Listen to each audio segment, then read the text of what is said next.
It's cold out here. What up? Mully is back with another episode of Diamonds Are Forever. I hope everyone in the United States, or just those that celebrate in general, had a wonderful Thanksgiving and got to spend time with family, or at least the people they care about. But today we have a match against Void of Gray. The Burnstall team has returned, and this is the last team I used in DPPOU in 2013 and actually 2014 as well. But this is one of the most fun and challenging stall teams that I've ever made. But no more rambling, let's jump right in. I'm leading off with Skarmory, and Void is leading with Heatran. I'm going to be forced out immediately and go to my own Heatran, which is the only real initial switch I have on this team. Void is going to lead off with Lava Plume, not wanting to make any first turn predictions, and since I'm running specially defensive Heatran, I stay in to set up Rocks, which is a big risk, but the way my team's built, this matchup has to happen sooner or later.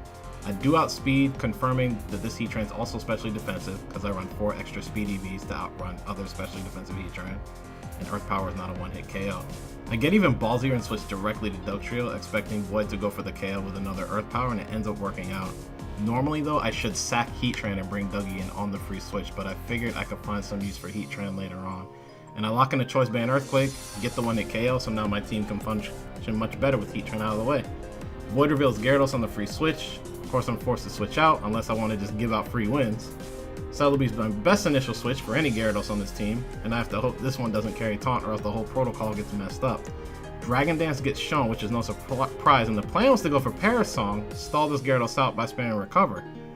Since if this Gyarados is carrying Bounce, things will not end well for him, but Void's running Ice Fang. Now, Ice Fang has been a pretty interesting coverage. Ice Fang was never good. Okay, well, never mind then. There is no Life Orb, which some would expect to see on an Ice Fang Gyarados. Either way, I stick with the plan, and now Stone Edge gets revealed, which was really weird. Maybe Void was expecting me to go back to Skarmory, I'm not sure. But now I'm gonna go back to Skarmory, because Gyarados will be forced to switch out next turn, or be KO'd, and I want to be able to set up spikes when that happens. My opponent goes back to Ice Fang to try and KO Celebi, but misses out. So I'm unintentionally dancing circles around this thing. So here I'm going to go for the first layer of spikes, but surprisingly Void stays in and goes for Waterfall and gets the flinch, which is mildly annoying, but it happens. Gyarados goes down and Void uses the free switch to reveal Lucario. Now this is strange because you normally don't see Lucario until late game since it's usually a sweeper. Regardless, I still need to test the water, so I go to Cresselia, my best initial switch for Luke. And Close Combat comes my way. There's no Life Orb recoil, but Crest still takes a clean 23%. So this thing is Choice Banded. It's time for some Psycho Shift Crest shenanigans and start burning everything. But Void knows what's coming and reveals Jirachi to tank it. Now, seeing leftovers on this Jirachi got me thinking this could be a substitute Thunder Wave set, and I figured Celebi would be the best mon to handle that due to Natural Cure. So I go back to Celebi, but Body Slam gets shown instead, and Celebi still gets paralyzed anyway. So I believe here I just wanted to scout a little bit more, since the only standard sets that carry Body Slam are the Wish support ones that are more defensive. So I go back to Cresselia, and now Ice Punch gets shown. And I don't have too much to fear from this Jirachi now, as long as I play around it correctly. The only mon Wish would heal is at near full health, which is Lucario. So I decided to take a break and rest off the damage Crest took. Iron Head does get shown, but Crest does not flinch. Now that I've got Crest healthy again and set up to use Sleep Talk, I need to switch out since Crest can't do anything to Jirachi. Void switches to actually reveal Gengar, expecting me to stay in, but I'm actually going to go back to Heatran, and this was an attempt to force Jirachi out, predicting another Iron Head. Now this is an interesting situation since Heatran can't necessarily beat Gengar, especially at the health she's at, so I need to feel this Gengar out as well. So I go to Spiritomb, the Ghost Killer in this gen, and Shadow Ball ends up getting shown, which doesn't tell me anything. Except the fact that there's Leftovers recovery, which is a pretty good sign. Since nearly everything on this team is specially defensive, Spiritomb included, I stay in to get as much damage on Gengar as I can, so she sets up as few substitutes as possible. And we end up trading Shadow Balls here. Because Gengar is clearly faster than Spiritomb though, I can't stay in, and I'll need to find an opportunity later on to rest off the damage Tomb has taken. Heat Tran is the only other mon I can really go to though, so I do. Thankfully my opponent tries for the KO once again with Shadow Ball, and I'm just going to protect to get some leftovers recovery. And my opponent is going to stick with Shadow Ball. This was actually a bad play in hindsight, because the plan here is to actually fodder off Heat Tran at this point, so I can bring Dugtrio in and go for the Choice Band in pursuit.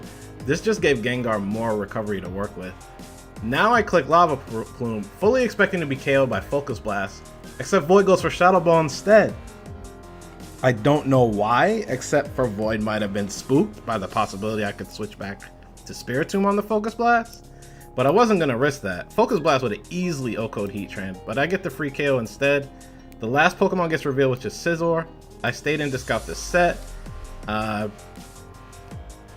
Void gets a crit on the Bullet Punch, and there's no Life Orb recoil or Leftovers recovery, which means this is also Bandit, and I missed a free KO.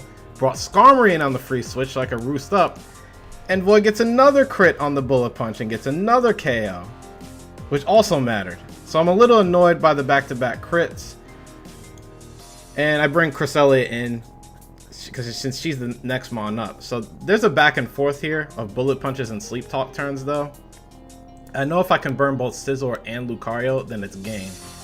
Also, as long as there isn't another crit, Bullet Punch is a 4-hit KO, and Cress will rest up again before then. Void is stubbornly going to stay in here and try to push past this Cress, the last great obstacle, hoping for a crit at the right time. I roll Psychic a few times, even landing a crit on one of them, which matters, but less so. And then I roll Rest a few times, but there is no dice on the crit that Void needs, and Scizor finally gets pulled for Jirachi, who takes a Psychic coming in. Since Cress once again can't really do anything to an already burned Jirachi, I go back to Spiritomb hoping to get a chance to rest off the damage he took earlier and start throwing Will-O-Wisp and Shadow Ball at everything else. Void switches back to Scizor, however, in another attempt to ascend the Great Wall. So here I just go for the Will-O-Wisp now, even though I could have just gone for Rest and forced Scizor out again, but I wanted this thing burned right away. Void locks into Pursuit, and I believe this was due to making sure Cress couldn't just come in on Scizor, but now Scizor is basically out of commission with the burn. And because I do run a little bit of defense EVs on the Spiritomb, I have a small chance to survive a Pursuit from a Choice Band Scizor that is burned if I stay in. So I went for the Rest, and Void did just miss the KO, and I went back to full health. And now the game's pretty much over, because if Lucario locks into Crunch to beat Celebi and Cresselia, Dugtrio will outspeed and KO with Earthquake, so I don't need to burn Luke anymore, as long as I keep Dugtrio in the back. Also, Dougie would likely KO Jirachi from 50% if it was the standard Witch support set. And regardless, I went for the Sleep Talk, Scizor went down to burn, Lucario comes in, and Void forfeits the match. Double Choice Banders. An interesting decision if I do say so myself, but it kinda doesn't do too well against an offbeat stall team that plans to spam Will-O-Wisp and Lava Plume if it gets the chance. I think Heat Tran and Gyarados were actually the win conditions for Void there, and they went down too early. But I hope you guys enjoyed this. If you like what you saw, hit that like button just below the video. If you didn't like it, then hit the dislike button, but let me know in the comments as to why.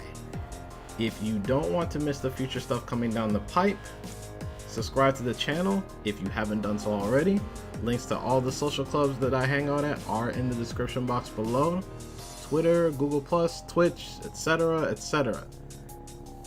Anyway, stay tuned for more, and until then, Mulligan is signing out. You guys take care. Peace. Ice Fang was never good.